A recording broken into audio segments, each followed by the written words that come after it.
Bonjour à tous et bienvenue sur la chaîne ActiveTrade.fr pour ce nouveau point hebdomadaire de marché. Nous commençons donc par les indices européens à l'image ici du CAC 40 qui au lendemain donc des résultats des élections françaises reste ici sur un trend plutôt haussier malgré une phase de stabilisation court terme.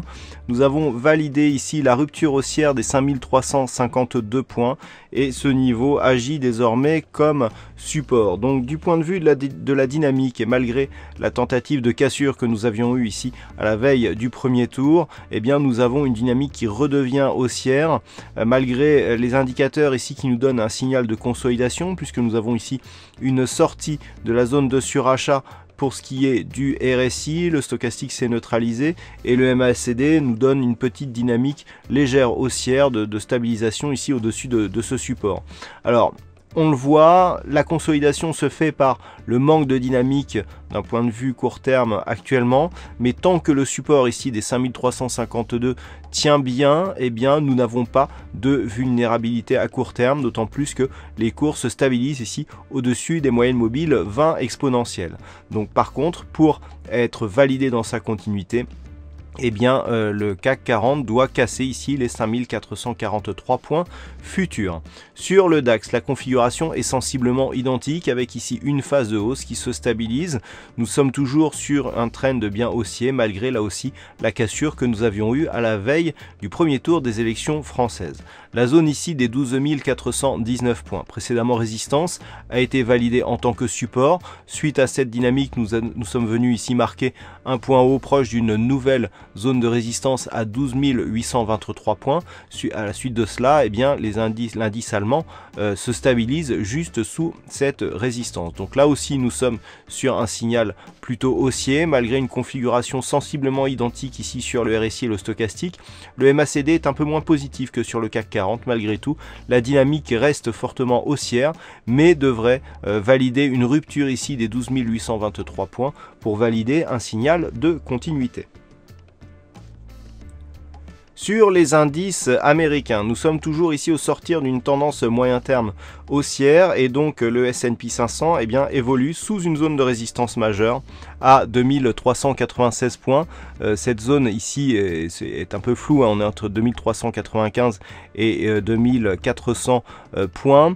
Donc les cours qui, après avoir marqué ici un premier contact, sont revenus au contact de cette résistance et la testent à de multiples reprises. Donc dans cette configuration, on peut d'une manière statistique attendre une plus forte probabilité d'une cassure haussière ici de cette zone de résistance pour valider la poursuite du mouvement moyen terme et donc offrir de nouveaux points hauts significatifs sur le S&P 500, d'autant plus que le gap qui s'était ouvert ici à la suite du premier tour des élections présidentielles n'a en aucun cas été refermé, il n'a même pas été comblé d'une manière partielle. Donc nous sommes toujours ici dans un trend plutôt haussier et ce tant que les cours restent ici sur ces zones de niveau et notamment avec un support ici intermédiaire qui se situe à 2376 points. D'un point de vue plus large, nous pouvons constater que les cours ici consolident entre le point haut significatif et le retracement à 23,6% de Fibonacci, ce qui même d'un point de vue moyen terme laisse une dynamique plutôt haussière et assez dynamique sur le S&P 500. Sur le Nasdaq, nous avons une configuration encore plus haussière puisque nous sommes toujours ici sur une dynamique assez forte. Il y avait une zone de résistance à 5639 points. Ce niveau a été cassé et est désormais validé en tant que support. Nous avons eu ici test, cassure et support. Donc la dynamique est fortement haussière, le Nasdaq est proche de ses points hauts historiques et donc nous sommes ici sur une dynamique qui est très haussière et même plus forte que ce que nous avons sur le S&P 500. Là aussi nous avons eu un gap qui n'a pas été comblé, donc malgré ici l'attaque que nous avons eue sur la zone de support oblique, la dynamique reste haussière, forte. Les indicateurs sont en légère divergence baissière, attention donc à ce signal qui est plus un signal d'affaiblissement que de retournement. Malgré tout, tant que les cours restent ici au-dessus des 5639 points, le trend reste fortement haussier. Et enfin, sur le marché des changes et des matières premières, nous avons toujours ici une évolution moyen terme qui s'est orientée à la hausse avec une succession de points bas et de points hauts qui est haussière et donc ce qui valide cette dynamique haussière. D'un point de vue un peu plus court terme, à la suite donc du résultat du premier tour des élections françaises, les cours sont venus se placer au-dessus du support ici des 1,0850 pour évoluer ici au-dessus de ce support et avec des contacts ici juste au-dessus des 1.10, 1.1010 étant la prochaine résistance majeure à casser pour valider la poursuite du mouvement moyen terme. Malgré tout, les cours résistent bien ici au-dessus de ce support des 1,0850.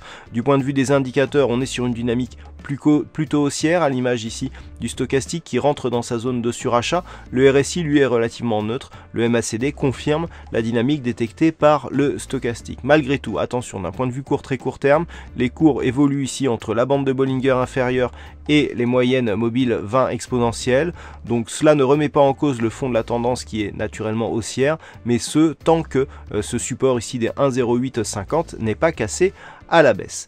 Et enfin, sur l'or, nous avions donc une dynamique haussière qui était portée ici par ce support oblique haussier qui avait permis la rupture ici des 1259 $ l'once. Suite à cette rupture haussière, les cours sont revenus ici sur ce support pour le tester dans un premier temps, puis le casser et le retrouver ici comme résistance avant de valider la poursuite d'un nouveau mouvement baissier. Les cours sont venus ici se stabiliser juste au-dessus des 1218,50 $ l'once. Nous sommes ici sur une phase de stabilisation très court terme, mais d'une dynamique qui reste baissière puisqu'elle évolue sous la moyenne mobile 50 arithmétique. Du point de vue des indicateurs techniques, nous avons une configuration très court terme qui nous donne un signal de rebond ici. Toutefois, tant que les cours ne valident pas une rupture haussière ici de ce niveau des 1236,50 $ l'once, eh bien nous sommes toujours dans un rebond qui reste technique. Donc la dynamique court terme ici ne valide qu'une évolution très court terme. Par les indicateurs, une rupture ici baissière des 1218,50 validerait une poursuite du mouvement baissier sur l'or. Voilà ce que nous pouvons dire donc sur l'analyse technique de ces principaux sous-jacents. Passez de bons trades et à la semaine prochaine pour un prochain point hebdomadaire de marché sur la chaîne activetrade.fr.